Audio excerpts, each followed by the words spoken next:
زما په دې ټوله دنیا باندې داسې نظر دی لکه څنګه چې انسان په دې لاس په دې ورغوي کې د غنم دانه کېږي. حدیث کې راځي اتقوا حراسة المؤمن فإنه ينظر بنور الله تعالى.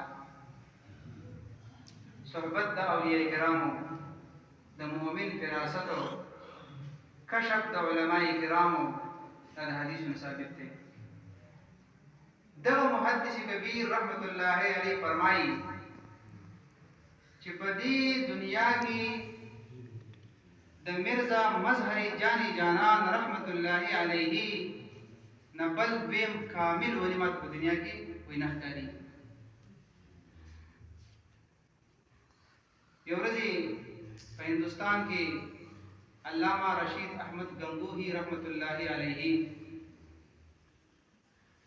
یو مفتی رشید احمد لودیانی رحمت الله علیه دا کراچي ولا جامع الرشید محترم پاتې شو، او یو گنگوہی ال هندوستان دا ټول علماء کرام هندوستان نه فارغ وو. یو کس راغی و د رشید احمد گنگوہی رحمت الله علیه نه تپوس کوي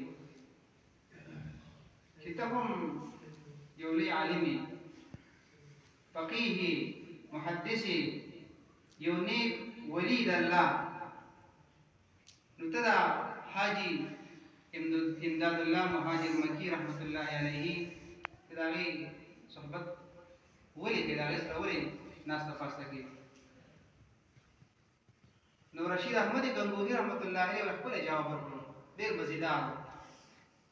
هغه ورته وی چې په دې دیوبند کې زم مدرس پاتې شوم، دا کتابونه ما هم پړاو کړی دي، خو مونږه چې کوم کتابونه پړاو کړي دي هغه د تسلیم، د رضا او د توکل صرف مټای خوږ سیزو دم پړاو کړی دی، خو لیکن د مټای او د دغه ذائقه مونږ د خپل استاد محترم حاجی امداد الله مهاجر مکی رحمت الله علیه نه زده کړې ده.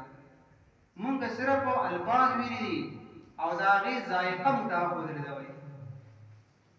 دا دسي لوی علماء دي، مونږ کې یو عالم بیان کوي چې بل ته وګورئ نو موږ دا ما مخکې بیان اورېدل دی، یا ودسه به صحیح لګي وي، ودله په ترجمه راورسي وي